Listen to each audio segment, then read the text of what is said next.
When it comes to the holidays, things can sometimes get stressful, even overwhelming. But today we're talking about ways to reduce that holiday stress. We'll also debunk some myths about the holiday season that could be causing your stress.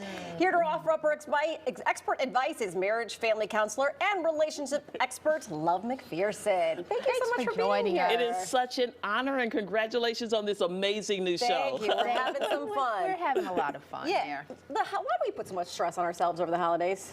You know, a lot of times what happens is we remember the fantasies of our childhood, and we're trying to relive them in a lot of different ways, but it often puts pressure on us and stressors rather than really the joy of the season. So we'll just talk about a few of the myths that we have to live by. And I think that's what the first myth you mentioned is that my family should match a specific holiday script. Yeah, you know, Thanksgiving, what you see in the commercials is everybody sitting around eating food, all of the things, and good food and good conversation. Christmas is joy and Christmas sweaters, and our realities often don't match that. Sometimes we have the complications of a blended family. Sometimes we're dealing with a recent divorce or a breakup. Even the loss of a loved one, you know, different things that are really happening, and a lot of times those are letdowns for us, and we want everybody to look. Even something where Uncle Buster is so rude, and you know, and we have to hide our purse for our cousin who's coming this year. You know, so those are the realities of what we might be dealing with on any of our holidays. And what we have to do is make sure that we don't put our pressure on. If we know our family is toxic, we have to live within the means and the realities of what our family really looks like.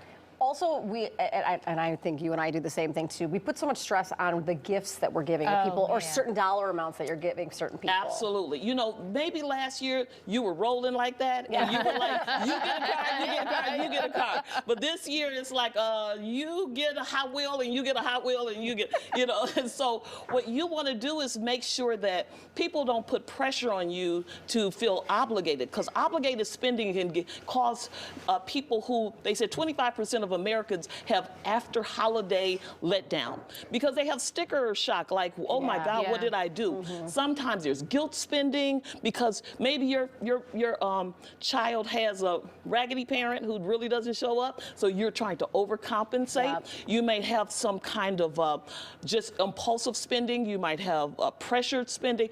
All of those types of spending habits. You have to use emotional discipline during the holidays. You don't have to be the person who makes everybody's Christmas because you are showing up with the gifts. Well, and I will say too, like even with the kids, because my older kid, the stuff gets more expensive. I'm like, you're getting less because your stuff is more expensive than your brothers who are much smaller. Computers, video games. That a board game that's $12. Yeah, exactly. Yeah, absolutely. So we have to take the pressure off of ourselves and create events, have experiences. Also, you might want to say, let's have a new rule where we only give to the children.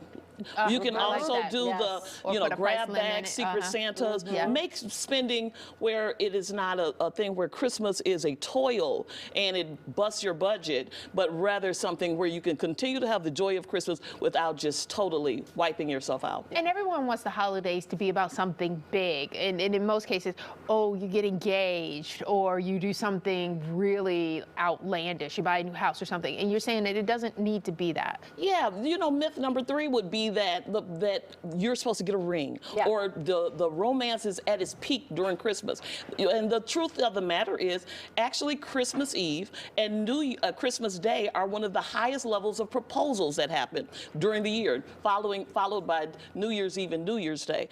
But even if you don't get a ring, that doesn't mean your mate doesn't love you. Even if you're not feeling all, you know, connected, a 24-hour period will not connect a marriage that's already broken. Okay? You're gonna need longer than that, all right? And you're gonna need more than some eggnog. And so what has to happen is you have to realize that with a ring or something, by the time somebody is proposing to you, you should already, you may not know the day nor the hour, but you should know the year. Okay? You should know the criteria of like, okay, we're waiting until we have this much saved, or we're waiting until this person gets out of school, or we're waiting. Well, you should know and understand where we're going in the relationship, and it should not be some shock that another year, the 5th year of your relationship, you know. And it doesn't help when, and Clara every year sits at the table and asks you, why are you still single, Right. okay? So let's just kind of eliminate that question, right, too. take it off the table.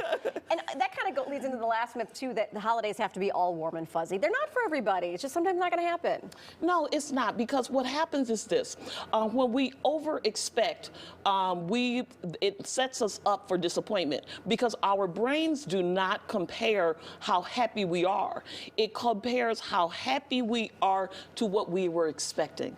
So you will feel less satisfied, less happy. Now, if you had a great Christmases while you were growing up as a child and things like that, with all the fantasies and magics of Santa coming, no spoiler alert, right? Okay, and so, but now you're an adult. What ends up happening is, if you're comparing that feeling that you got, that anticipation, couldn't hardly sleep to get down to the Christmas tree, you will always come back wanting and disappointed, because you can't relive those type of fantasies. Yeah. Yeah. All right, everybody, take it easy, take Right. a deep Take it breath, and just enjoy. relax and enjoy the Be good moment. to yourself. Absolutely. Love, thank you so Thank much you, for love you. coming. Such a pleasure. Great So advice. much fun. Great advice.